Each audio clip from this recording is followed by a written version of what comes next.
شفا لینے کے لیے آپ کو 3 اصول زندگی میں کبھی بھی نہیں بھولنے چاہیے۔ سب سے پہلا اصول یقین بنانا پڑے گا، میں دنیا کے سارے ڈاکٹرز اکٹھے کر لوں، دنیا جہان کی قیمتی سے قیمتی دوائی لے لوں، علاج کروا لوں، شفا کس کے ہاتھ میں؟ اللہ کے ہاتھ۔ جب تک یہ یقین نہیں ہے میرے بھائی، اس وقت تک کوئی کام نہیں بنے۔ شافی وہی ہے۔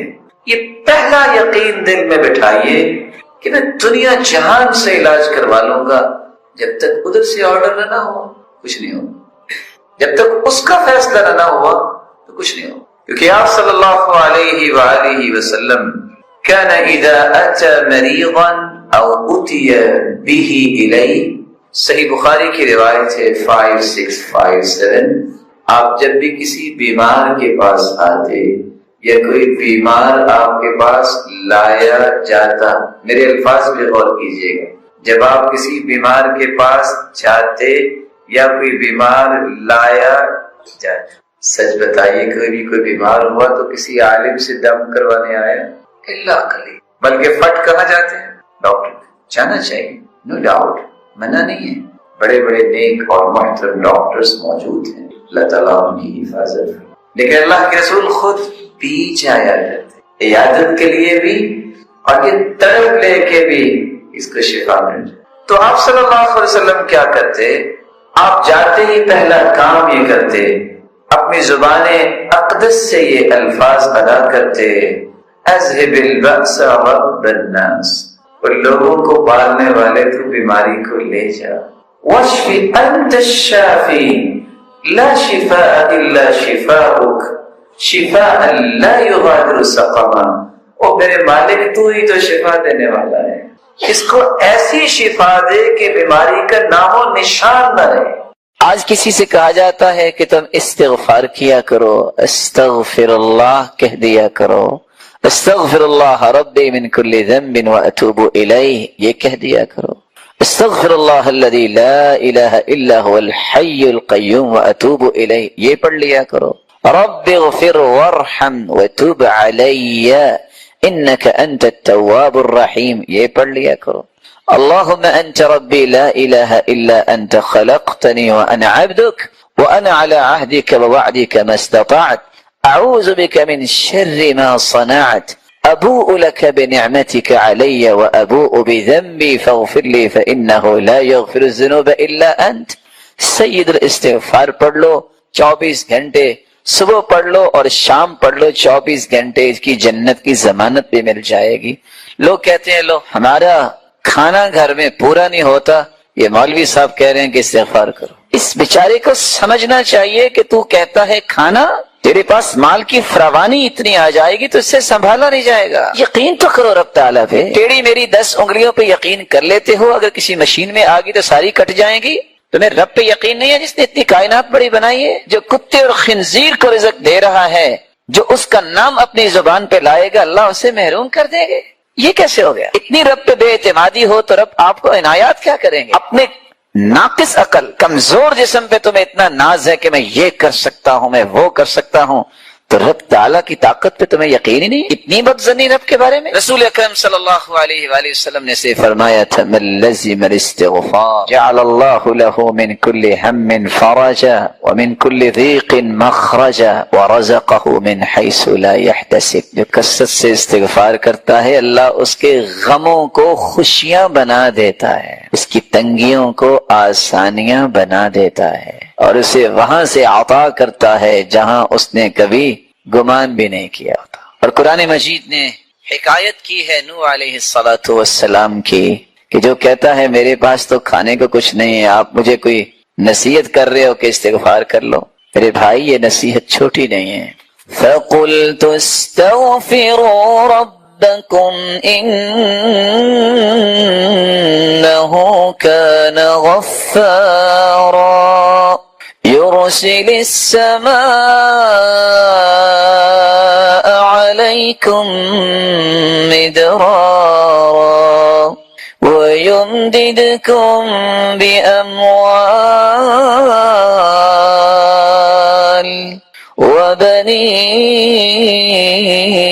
وبنين وَيَجْعَلْ لَكُمْ جَنَّاتٍ وَيَجْعَلْ لَكُمْ أَنْهَارًا مَا لَكُمْ لَا تَرْجُونَ لِلَّهِ وَقَارًا وَقَدْ خَلَقَكُمْ أَطْوَارًا۔ استغفار کرو، اللہ ایک تو تمہارے بوجھ ہلکے کرے گا، تم سے صحیح چلا نہیں جاتا کیونکہ گناہوں کے بوجھ ہی بہت ہیں، صلاحیت ہے لیکن صحیح کام نہیں ہوتا، گناہوں کے بوجھ ہی بہت ہیں، ہلکے پھلکے ہو کے کام کرے تو انسان صحیح کام کرتا ہے نا۔ انہ کان غفارا، اللہ تمہیں گناہوں کے بوجھ سے دور کر دیں گے، معاف کر دیں گے۔ تم یہ کہتے ہو 2-3 مہینے ہو گئے بارش ہی نہیں کراچی میں ہوئی، استغفار ہی کر لو، رب تعالیٰ تمہیں ایسی موسلادھار بارشوں سے نوازیں گے، تم پریشان ہو جاؤ کہ یہ کیا ہو گیا، اللہ تعالیٰ کی اتنی رحمت جلدی نازل ہوگی۔ وَيُمْدِدْكُمْ بِأَمْوَالٍ، چند پیسوں کی، چند روپوں کی ضرورت سے پریشان ہو، استغفار کرو، رب تعالیٰ تمہیں فراوانی عطا کر دیں گے۔ وَبَنِينَ، بے اولاد ہو تو اس کا مطلب یہ تو نہیں ہے کہ فلاں جگہ پہ جا کے فلاں قبر کو چاٹنے لگ جاؤ، استغفار کر لو، اللہ تعالیٰ اولاد دے دیں گے۔ یعنی میں اور آپ اور دنیا کا کوئی فرد بات کرے تو وہ تو جھوٹ نہیں ہو سکتا، تو اللہ تعالیٰ کی کلام میں نعوذ باللہ کوئی جھوٹ ہے؟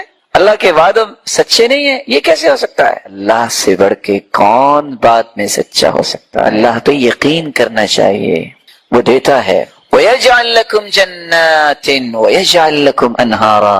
آپ بھی ماشاءاللہ میرے لیے تو بہت محترم ہے، آپ میں سے کوئی ہے جس نے کبھی سارے پھل اپنے گھر میں لا کے سارے ایک دن میں کھائے ہوں؟ جتنے پھل ہیں، ایسا ہوا کبھی؟ بلکہ اگر کوئی بازار منڈی میں جاتا ہے تو جب ہاتھ رکھتا ہے نا تو آگے سے آواز آتی ہے نا کہ اس کا یہ ریٹ ہے، کہتے ہیں توبہ توبہ، اتنی مہنگائی۔ اللہ فرماتے ہیں تم استغفار کرو، تمہیں منڈی جانے کی کیا ضرورت ہے، میں تمہیں باغات کا ہی مالک بنا، کیا لینے جانا اپنی منڈی، اپنے باغ میں جاؤ۔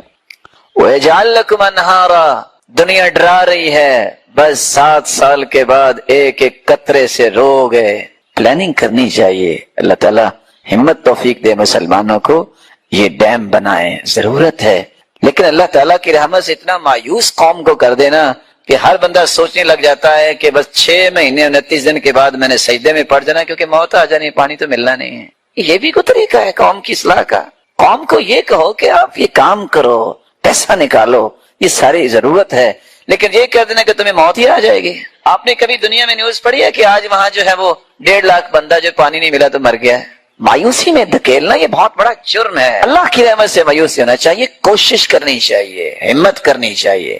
اللہ فرماتے ہیں میں تمہارے لیے نہریں جاری کر دوں گا، تمہارے لیے نہریں جاری کر دوں گا، تم استغفار کرو۔ اصل بات یہ ہے، یہ ایسے اسرار ہیں شریعت کے جس کے اندر یقین آ جائے نا، اللہ تعالیٰ دیتا اس کو ہے، دوسرے کو نہیں دیتا۔ وہ یزید بن مہران اپنے ماموں کے ساتھ باہر نکلتے تو ماموں کی عادت تھی اس کو دے دیا، اس کو دے دیا، اس کو دے دیا۔ وہ کہتے ہیں ماموں جان آپ لوگوں میں اتنا پیسہ بانٹتے ہیں تو آپ کا گزارا کیسے ہوتا ہے؟ کہا بیٹا جتنا میں دیتا ہوں میرا رب مجھے اس سے زیادہ دیتا ہے۔ کہتے اچھا؟ گیا گھر، جو اس نے پیسہ جمع کیا تھا درم و دینار لا کے تقسیم کر دیا۔ 1 دن گزرا، 2 دن گزرے، 3 دن، کہتے ماموں جان مجھے تو نہیں ملا۔ رسول اللہ صلی اللہ علیہ وسلم نے سورۃ الفاتحہ کے بارے میں کتنی خوبصورت باتیں بیان کی۔ سب سے پہلے بات، رسول اللہ صلی اللہ علیہ وسلم نے فرمایا والذی نفسی بیدی، قسم ہے اس ذات کی جس کے ہاتھ میں میری جان ہے، ما انزل فی التوراۃ ولا فی الانجیل ولا فی الزبور ولا فی الفرقان مثلها، یعنی القرآن، وإنها لسبع من المثانی والقرآن العظیم الذي اعطیته۔ اللہ تعالیٰ نے آسمانی اور الہامی کتابوں میں سے نہ تو تورات میں ایسی صورت نازل کی، نہ انجیل میں ایسی صورت نازل کی، نہ ہی زبور میں ایسی کوئی صورت نازل کی، اور نہ ہی قرآن مجید میں ایسی صورت ہے جیسی اللہ تعالیٰ نے سورۃ الفاتحہ کو نازل کر کے اپنی مخلوق پر انعام کیا ہے۔ یہ 7 آیتیں بار بار پڑھی جانے والی ہیں، یہ القرآن بھی ہے، قرآن مجید کی ماں کا درجہ اس کو دیا گیا، الکتاب بھی ہے، یہ کتاب اللہ کی ماں کا درجہ دیا گیا اس کو۔ رسول اللہ صلی اللہ علیہ وسلم نے ایک دوسری روایت میں فرمایا کہ سورۃ الفاتحہ یہ ایک بے مثال نور ہے، ایک ایسی روشنی ہے سیدنا عبداللہ ابن عباس رضی اللہ تعالی عنہ بیان کرتے ہیں بینما جبریل قاعد عند النبی صلی اللہ علیہ وسلم سمع نقیضا من فوقه فرفع رأسه فقال رسول اللہ صلی اللہ علیہ وسلم کے پاس جبریل امین تشریف فرما تھے، اچانک سے ایک آواز آئی، رسول اللہ صلی اللہ علیہ وسلم نے اپنا سر مبارک اٹھایا اور پوچھا یہ آواز کیسی ہے؟ تو جبریل امین نے جواب دیا هذا باب من السماء فتح اليوم لم يفتح قط الا اليوم، آسمان کا یہ وہ دروازہ کھلا ہے جو آج تک نہیں کھلا تھا، فنزل منه ملک، اور اس دروازے سے ایک فرشتہ زمین کی طرف اترا ہے، فقال هذا ملک نزل الى الارض لم ينزل قط، پہلے نہیں اتارا گیا یہ فرشتہ الا اليوم، آج ہی اس کو اترنے کا حکم دیا گیا، فسلم، اور اس فرشتے نے اتر کر سلام کہا، وقال ابشر بنورین، اے اللہ کے محبوب دو روشنیوں کے لیے، دو روشنیاں اور دو نوروں کے ساتھ آپ کو خوشخبری دینے آیا ہوں، اوتیتہما لم یؤتہما نبی قط قبلک، ایسے نور جو آپ سے پہلے کسی نبی کو عطا نہیں کیے گئے، فاتحۃ الکتاب ایک سورۃ الفاتحہ ہے، وخواتیم سورۃ البقرہ، اور سورۃ البقرہ کی آخری آیات ہیں، لن تقرأ بحرف منہما الا اعطیت، سورۃ البقرہ کی آخری آیتیں اور سورۃ الفاتحہ کا کوئی بھی حرف آپ پڑھیں تو اللہ رب العزت اس ایک ایک حرف کے بدلے عطائیں کرتے ہیں، اور یہ روایت صحیح ترغیب میں موجود ہے۔ بلکہ رسول اللہ صلی اللہ علیہ وسلم نے اس سورت کی عظمت کو بیان کرتے ہوئے صحابہ کرام کو کتنی خوبصورت بات سمجھائی۔ صحیح بخاری کا وہ واقعہ کتنا مشہور ہے کہ جب صحابہ کرام بنی سلیم کے قبیلے میں پہنچے، جب پتہ چلا ایک آنے والی عورت نے بتایا کہ ہمارے قبیلے کے سردار کو بچھو نے کاٹ لیا ہے، کیا آپ کے پاس کوئی ایسا شخص ہے جو شخص دم کر سکتا ہو؟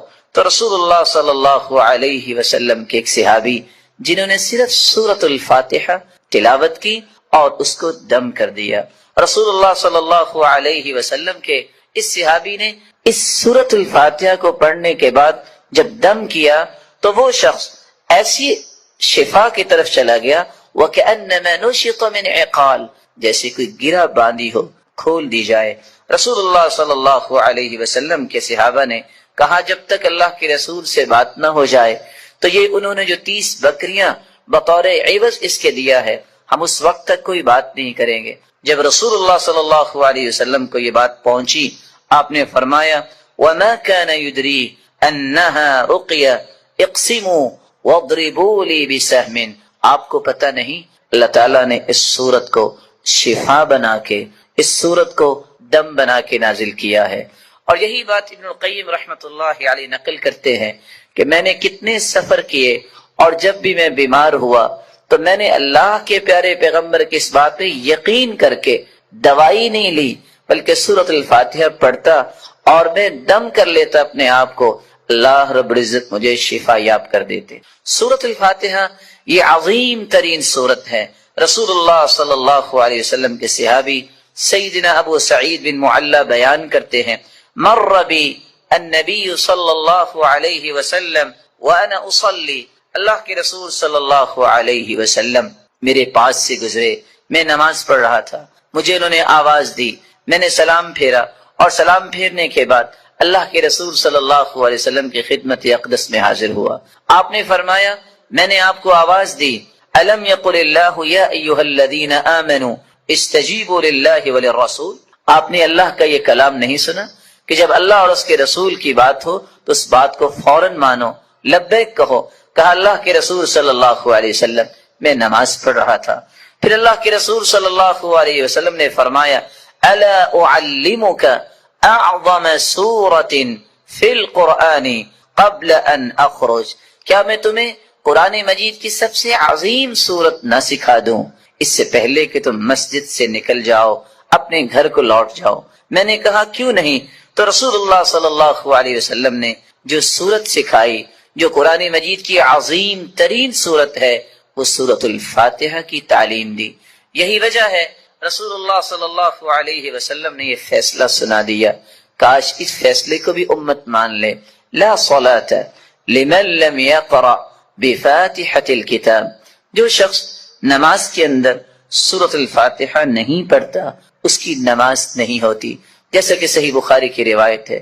اور صحابی تو بیان کرتے ہیں، عبادہ بن صامت رضی اللہ تعالی عنہ، کہ فجر کی نماز سب نے پڑھی اللہ کے رسول صلی اللہ علیہ وسلم کے پیچھے، جب رسول اللہ صلی اللہ علیہ وسلم قرآن کی تلاوت کر رہے تھے، فثقلت علیہ القراءۃ، قرات آپ پہ بوجھل ہوئی، رسول اللہ صلی اللہ علیہ وسلم نے سلام پھیرا اور سوال کیا، لعلکم تقرؤون خلف امامکم، کیا تم امام کے پیچھے بھی پڑھتے ہو؟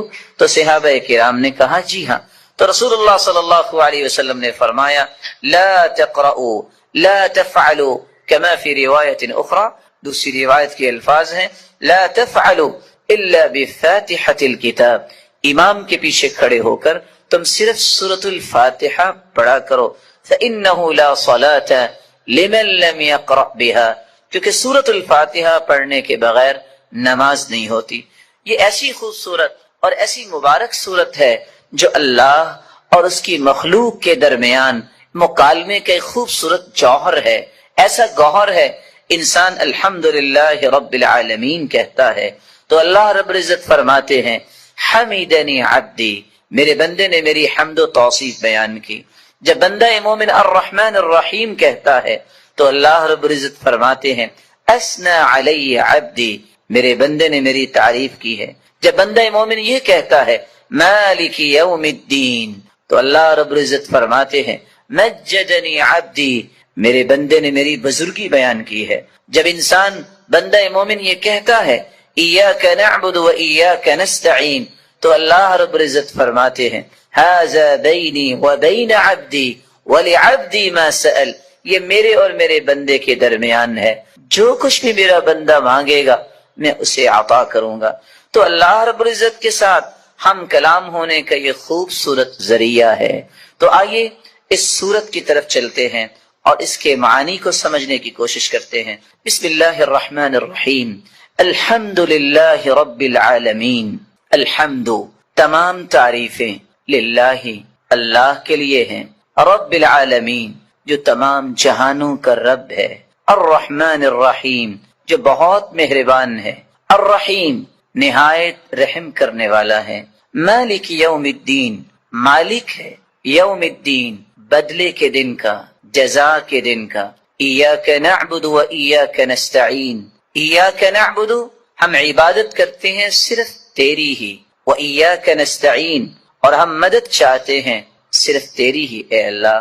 اہدنا الصراط المستقیم، ہدایت دے ہمیں، الصراط المستقیم، سیدھے راستے کی، صراط الذین انعمت علیہم، راستہ ان کا جن پر تو نے انعام کیا، غیر المغضوب علیہم، نہ کہ ان کا راستہ جن پر غضب کیا گیا، ولا الضالین، اور نہ ان کا راستہ جو گمراہ ہوئے۔ رسول اللہ صلی اللہ علیہ وسلم کے فرامین کی روشنی میں اس سورت کی 5 باتیں ہمیں یاد رکھنی چاہیے۔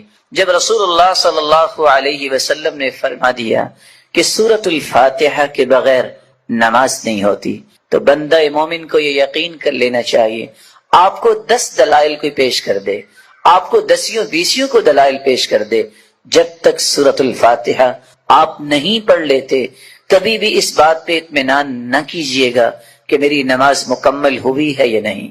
مکمل اس وقت ہوگی جب سورۃ الفاتحہ کی تلاوت کی جائے گی۔ رسول اللہ صلی اللہ علیہ وسلم کے فرامین کی روشنی میں دوسرا پیغام میرے اور آپ کے لیے یہ ہے کہ یہ سورت شفا ہے، یہ سورت دم ہے، اپنے آپ کو بھی اور اپنی اولاد کو بھی دم کیا کرے، اور اس کے لیے سورۃ الفاتحہ سے بڑھ کر کوئی نسخہ کیمیا، کوئی تریاق نہیں۔ تیسرا پیغام اس سورت کا جو مجھے اور آپ کو سمجھنا ہے کہ اللہ کی تعریف اللہ کو بہت پسند ہے۔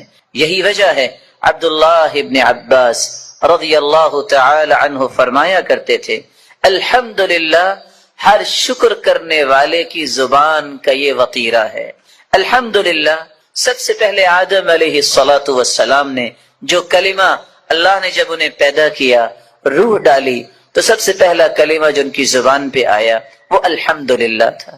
نوح علیہ الصلوۃ والسلام نے بھی کہا فقل الحمدللہ الذی نجانا من القوم الظالمین، اور ابراہیم علیہ الصلوۃ والسلام نے بھی یہی کہا الحمدللہ الذی وہب لی علی الکبر اسماعیل واسحاق، اور داؤد اور سلیمان علیہ الصلوۃ والسلام کے قصے میں بھی یہی بات ملتی ہے، وقال الحمدللہ الذي فضلنا على كثير من عباده المؤمنين، اور اللہ رب العزت نے اپنے پیغمبر سے بھی مخاطب ہو کر فرمایا وقل الحمد للہ الذي لم يتخذ ولدا، اور اللہ رب العزت نے قرآن مجید میں اس بات کا تذکرہ کیا کہ جنتیوں کی زبان پہ بھی اگر کوئی بات ہوگی تو وہ یہی ہوگی الحمد للہ الذي اذهب عنا الحزن، اور وآخر دعواہم ان الحمد للہ رب العالمین، اور حدیث یہ بتاتی ہے اول من یدعى الى الجنہ الحمادون، سب سے پہلے اگر جنت کی طرف کسی کو آواز دی جائے گی، بلایا جائے گا، تو وہ لوگ ہوں گے الحمادون جو اللہ کی تعریف ہی کرنے والے ہیں۔ اور اللہ کے رسول صلی اللہ علیہ وسلم کو قیامت کے دن جو جھنڈا دیا جائے گا لواء الحمد، وہ اللہ کی تعریف کا وہ پرچم ہوگا۔ آدم فمن سواہ تحت لوائی، رسول اللہ صلی اللہ علیہ وسلم نے فرمایا آدم سے لے کر قیامت تک آنے والی آدمیت بشمول انبیاء اور انسانیت میرے اس پرچم تلے ہوگی، اور اللہ کے رسول صلی اللہ علیہ وسلم کو مقام محمود عطا کیا جائے گا۔ اللہ کی تعریف یہ اللہ کو بہت پسند ہے، اور اس بات کو سمجھانے کے لیے میں ایک اور حدیث پیش کرنا چاہوں گا۔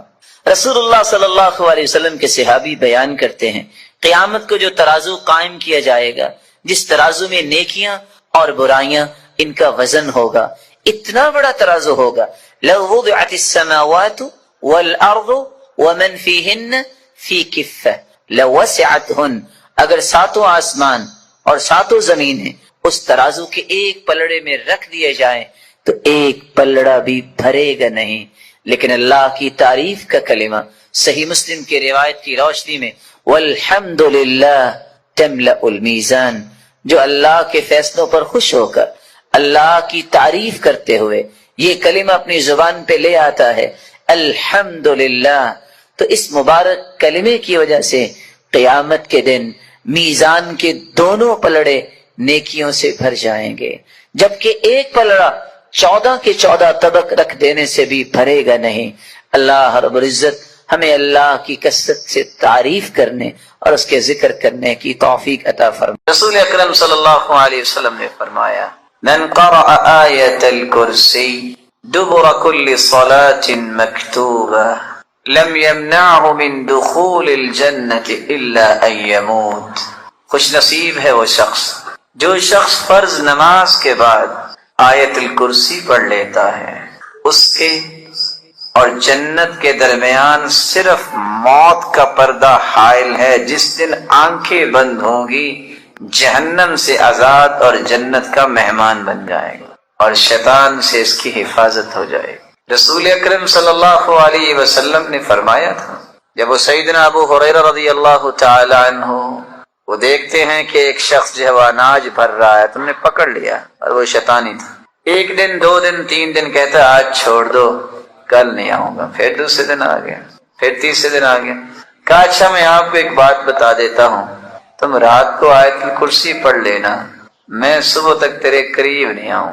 اللہ کے رسول نے فرمایا صدقک وہو کذوب، دنیا جہان کا جھوٹا ہے شیطان، لیکن یہ بات سچ بول گیا۔ آیت الکرسی اس قدر عظیم نعمت ہے، اس میں اعظم ہے، اور اس میں اعظم کے ساتھ دعا کی گئی، کبھی اللہ رد کرتے ہی نہیں ہیں۔ اپنے بچوں کو اپنے پاس بٹھا کے صبح و شام ان سے آیت الکرسی سنو، چھوڑ دو ان باتوں کو کہ بچے پڑھ لیں گے۔ اب بچوں کے پاس ملہیات بہت ہیں، آپ 2 منٹ ذرا اپنی توجہ ہٹا کے دیکھیں وہ کہاں سے کہاں پہنچ چکے ہوتے ہیں، تخیلات میں بھی، تفکرات میں بھی، اور فزیکلی بھی واقعتاً کہاں سے کہاں چلے جاتے ہیں۔ ان سے محبت کیجئے، ان سے وفا کیجئے، ان کو نعمت بنائیے۔ یہ کب بنیں گے نعمت؟ جب ان کے بارے میں سوچ بنے گی کہ اللہ دنیا میں بھی ہمارے کھلونے ہیں تو جنت میں بھی ہمارے ساتھ رکھنا انہیں۔ رسول اللہ صلی اللہ علیہ وسلم نے رات کے قیام کے کچھ آداب بیان کیے ہیں۔ ان آداب میں سے پہلا ادب، انسان رات سوتے وقت نیت کر کے سوئے کہ میں نے رات کی تاریکی میں اللہ کے سامنے کھڑا ہونا۔ رسول اللہ صلی اللہ علیہ وسلم کا فرمان معظم ہے، من اتی فراشہ وهو ينوي ان يقوم يصلي من الليل فغلبت عيناه حتى اصبح كتب له ما نوى وكان نومه صدقة عليه من ربه عز وجل۔ سوتا تو ہر انسان ہے اور نیند بہت بڑی نعمت ہے، اور پوچھیے ان لوگوں سے جن کو نیند نہیں آتی، اللہ رب العزت ہر مسلمان کو سکون اور چین کی نیند نصیب فرمائے۔ لیکن سونے میں فرق ہے، انسان سونے کے لیے بستر کی طرف جائے اور نیت کر لے، من اتی فراشہ وهو ينوي ان يقوم يصلي من الليل، جو بندہ مومن رات کی تاریکی میں سونے کے لیے بستر کی طرف آتا ہے اور نیت کرتا ہے، میرے مالک رات کی تاریکی میں تجھ سے ہم کلام ہونے کی کچھ لذتیں اور ہیں، اللہ یہ حلاوتیں کچھ اور ہیں، میرے نصیبے میں بھی فرما دے، اور سو جاتا ہے۔ فغلبت عیناہ حتی اصبح، نیند کا اتنا غلبہ ہوتا ہے، تھکاوٹ ہے، بیدار نہیں ہو سکا، صبح کا وقت ہو گیا۔ ان اللہ قد اوقع اجرہ علی قدر نیتی، اس کی اس خوبصورت نیت کی وجہ سے اللہ نے اس کے اجر کو لکھ دیا۔ کتب لہ ما نوی، حکم ہوتا ہے فرشتوں سلایا تو ہم نے ہے، اس نے نیت تو کی تھی، اس کی نیت کے مطابق اس کے نامہ اعمال میں رات کا قیام لکھ دیا جائے۔ وَكَانَ نَوْمُهُ صَدَقَةً عَلَيْهِ مِن رَبِّهِ عَزَّ وَجَلَّ، میرے فرشتوں رات کی تاریکی میں لوگ صدقہ بھی کرتے رہے، یہ میرا بندہ سویا رہا، نیت کر کے سویا تھا، میرے فرشتوں اس کی نیند کو بھی اس کے نامہ اعمال میں بطور صدقہ لکھ دیا جائے۔ تہجد اور قیام اللیل کے آداب میں سے پہلا ادب یہ ہے کہ انسان سوتے وقت نیت کرے، تاکہ اگر انسان ہے، کمزور ہے، نہیں اٹھ سکا تو اللہ تہجد کے اجر و ثواب سے اس کو محروم نہیں کرتا۔ دوسرا ادب یہ ہے انسان رات کو سوتے وقت وضو کر کے سوئے، اور رسول اللہ صلی اللہ علیہ وسلم نے فرمایا طہروا هذه الاجساد طہرکم اللہ فإنه ليس من عبد يبيت طاہرا الا بات معه في شعاره ملك لا ينقلب ساعة من الليل الا قال اللهم اغفر لعبدك فإنه بات طاہرا۔ لوگوں اپنے جسموں کو پاک صاف رکھا کرو، بندہ مومن کا دل جس طرح پاکیزہ ہوتا ہے وہ اپنے جسم کو بھی ہر وقت پاک صاف رکھتا ہے، بلکہ اپنے ماحول کو بھی پاک صاف رکھتا ہے۔ رسول اللہ صلی اللہ علیہ وسلم نے فرمایا طہروا ساحاتکم فإن أنتن الساحات ساحات اليہود، اپنے ماحول کو صاف ستھرا رکھا کرو، کیونکہ سب سے بدبودار ماحول میں رہنے والے تو یہودی ہوتے ہیں۔ رسول اللہ صلی اللہ علیہ وسلم نے فرمایا اپنے جسموں کو پاک صاف رکھا کرو، اللہ تمہیں پاکیزہ بنائے۔ جو شخص وضو کر کے سوتا ہے اللہ رب العزت کی طرف سے ایک نورانی فرشتہ اس کی نگرانی کے لیے آسمانوں سے نازل ہو جاتا ہے۔ جو رات گزارتا ہے تو اس کے بستر میں رات گزارتا ہے، یہ رات کی تاریکی میں کروٹیں بدل رہا ہے دائیں اور بائیں، اس کو کچھ پتہ نہیں، اللہ کا نورانی فرشتہ اس کی حفاظت کے لیے اس کے بستر میں ہے، اور یہ کروٹیں بدلتا رہتا ہے، کوئی گھڑی نہیں ایسی ہوتی فرشتہ دعا میں مشغول رہتا ہے، اللہم اغفر لعبدک فإنہ بات طاہرا، اے اللہ یہ تیرا بندہ باوضو ہو کے سویا، اس کے گناہوں کو بھی معاف فرما دیجیے۔ آج حفاظت کے لیے انسان گن مین رکھتا ہے، اور ہوتا یہ ہے کہ بسا اوقات حفاظت کرنے والا ہی خود گھر کی صفائی کر دیتا ہے، اور بسا اوقات حفاظت تو کیا ہونی ہے اس کی بھی جان ماری جاتی ہے، اور جتنا بھی اچھا گن مین انسان رکھ لے اس کو اپنے بیڈ روم میں تو نہیں لے کے جاتا۔ اللہ رب العزت انسان کی نگرانی کروانے کے لیے اس کے بستر میں رات گزارنے کا حکم دیتے ہیں فرشتے کو، جو حفاظت بھی کرتا ہے اللہ کے حکم سے، اور اس کی بخشش کی ساری رات دعائیں بھی کرتا ہے۔ امام ذہبی رحمت اللہ علیہ نقل کرتے ہیں مشہور زمانہ عبود ایک چور تھا، 7 راتیں ایک چھت پہ اپنی گینگ کو لے کے بیٹھا رہا کہ اس گھر سے کچھ چرانا ہے، لیکن ہر رات یہ دیکھتا کہ کچھ لوگ قرآن لے کے بیٹھے ہیں، آخر تنگ آ کے گھر والے سے پوچھتا ہے اتقیم حلقۃ القرآن فی کل لیلہ، کیا ہر رات ہی اپنے گھر میں درس قرآن کرواتے ہو؟ قرآن مجید کا حلقہ لگاتے ہو؟ اس نے کہا ایسا تو نہیں ہوا. سمجھ گیا کہ یہ پھر اللہ رب العزت کی طرف سے نگران فرشتے ہی ہوں گے. پوری زندگی کی چوریوں سے توبہ طائب ہو گیا. تو رسول اللہ صلی اللہ علیہ وسلم نے دوسرا ادب یہ بیان کیا ہے کہ انسان رات کو سوئے تو باوضو ہو کے سوئے.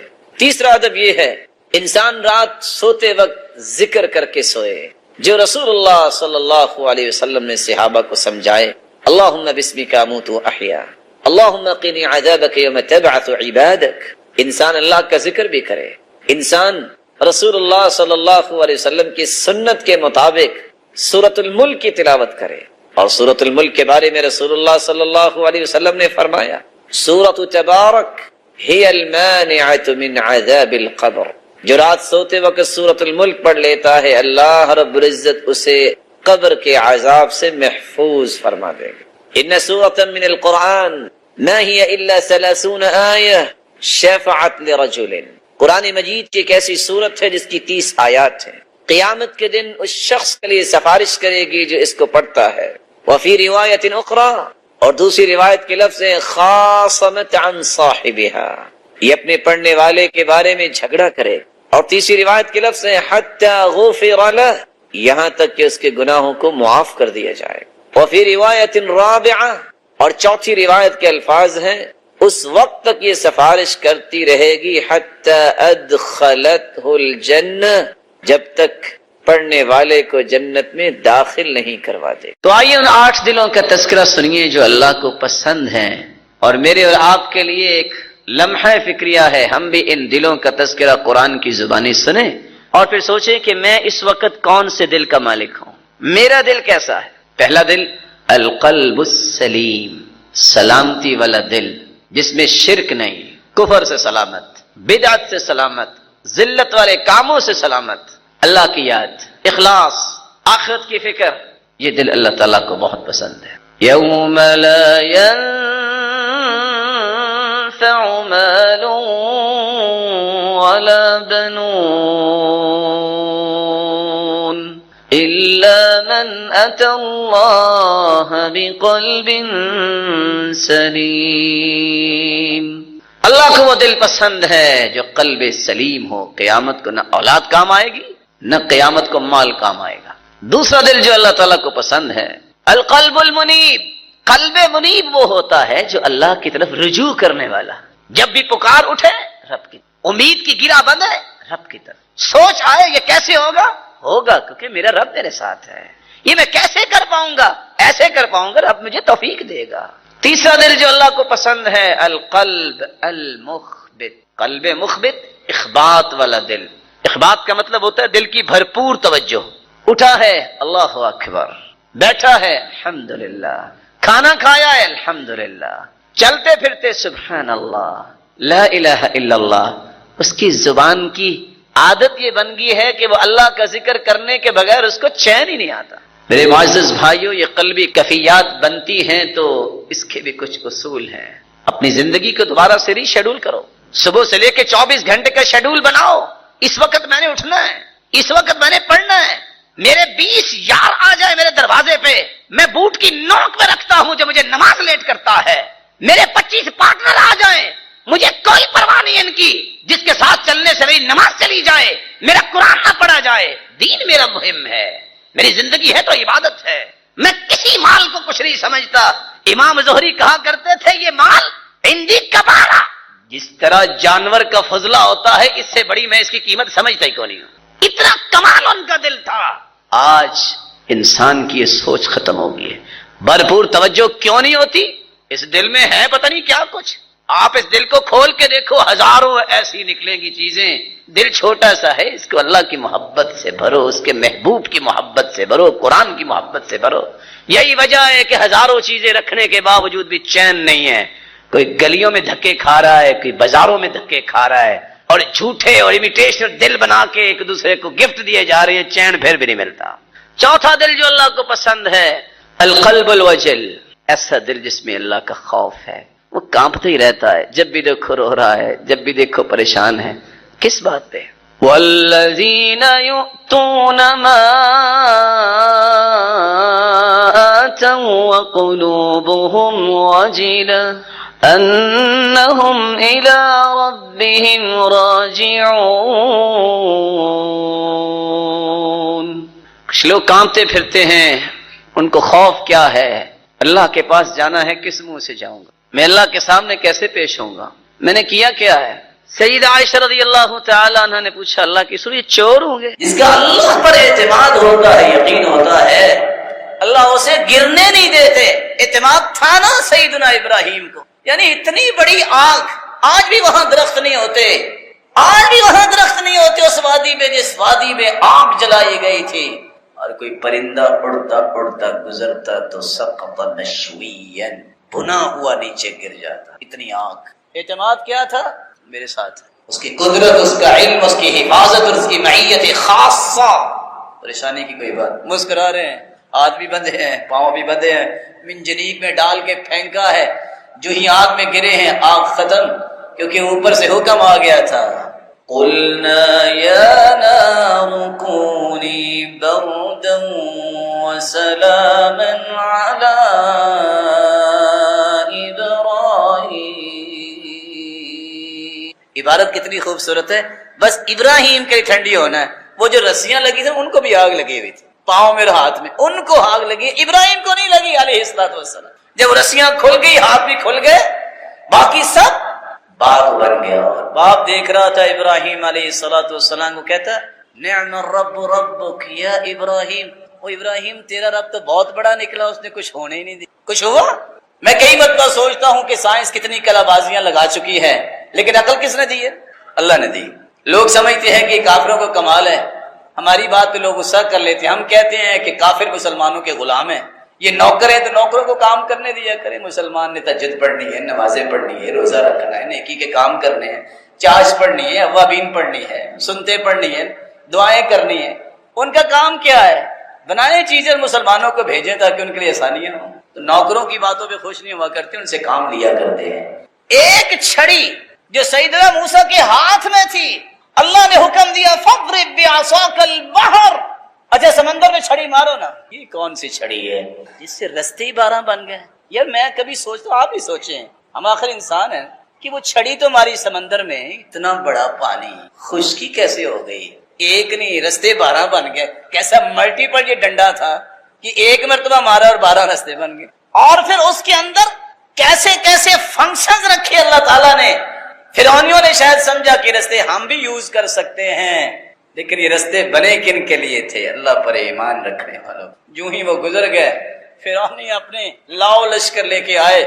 اللہ نے حکم دیا کہ معاملہ تو حل ہو گیا ہے، پانی تم چلو. پھر تو پانی نہیں چلنا شروع. تو فرعون اپنی پوری لاؤ لشکر سمیت، اپنی ملت سمیت جو ہے وہ پانی کے حصے میں آیا.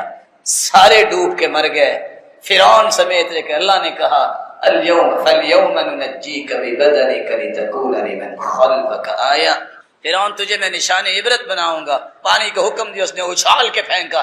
اور آج بھی لوگ دیکھ رہے ہیں کہ یہ پڑا ہوا ہے جو کہتا تھا انا ربکم الاعلی، میں ہوں بڑا رب. اعتماد اللہ پہ کیا.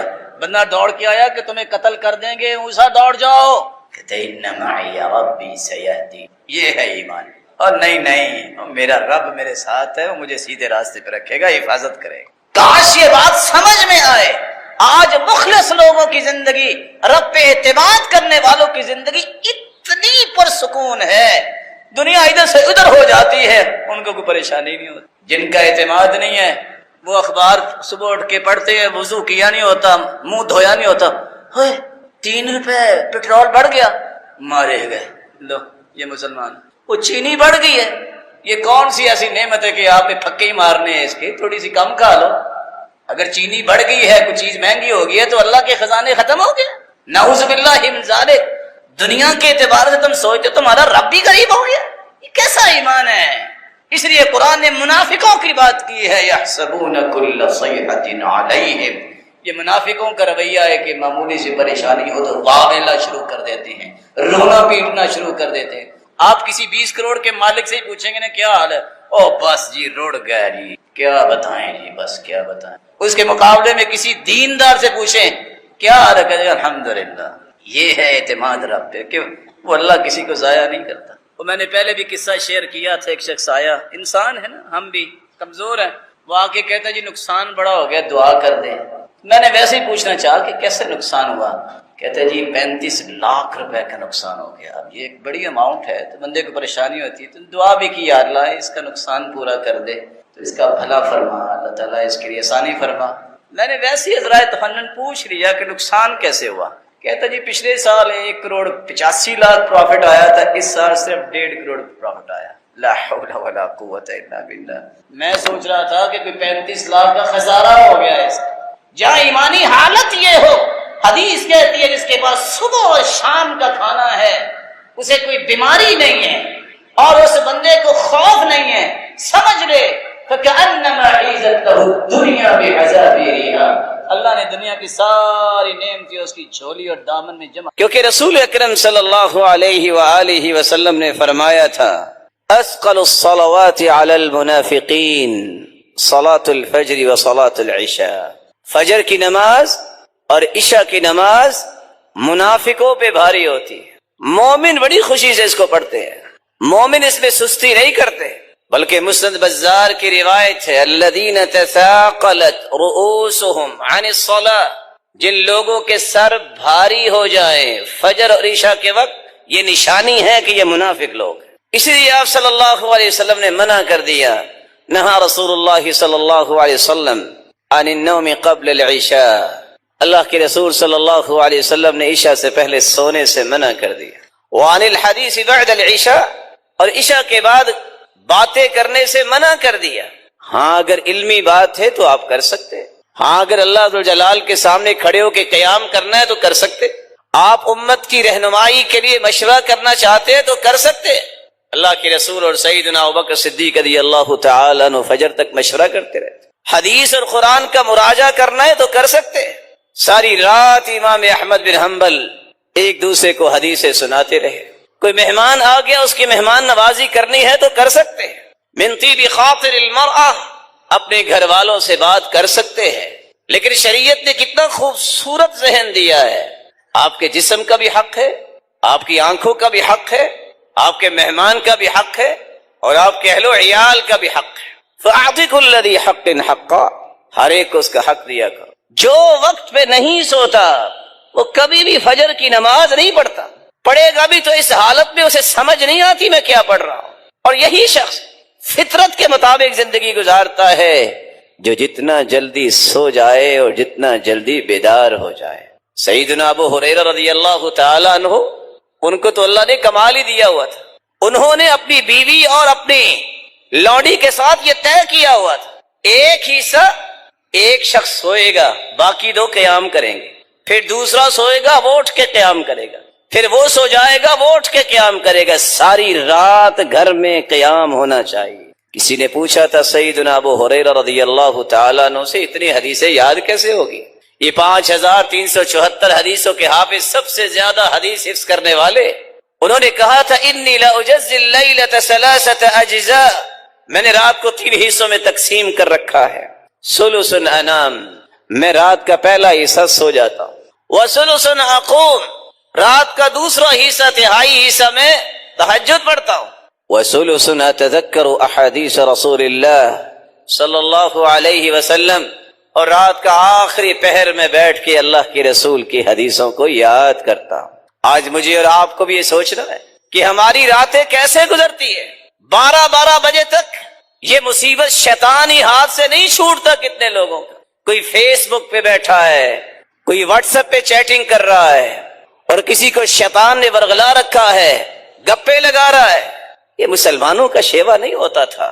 مسلمان فطرت کے مطابق کام کیا کرتے. تو فجر کی قسم اللہ ذوالجلال نے اس لیے اٹھائی کیونکہ رسول اللہ صلی اللہ علیہ وسلم نے فرمایا یہ مومنوں پر بھاری نہیں ہوتی، یہ منافقوں پر بھاری ہوتی. ظہر کی نماز پہ مسجد میں 3 سے 4 سے 6 سے 8 صفیں ہوتی ہیں، لیکن فجر کی نماز میں 1.5 صف. اس لیے تو کہنے والے نے کہا تھا جس دن مسلمانوں کے اندر یہ شعور آ گیا کہ جتنے لوگ جمعے کے دن مسجد میں موجود ہوتے ہیں اتنے فجر کی نماز میں آنے لگ گئے، اسی دن ہی بیت المقدس آزاد ہو جائے. یہ طاقت ایمانی ختم ہو گئی.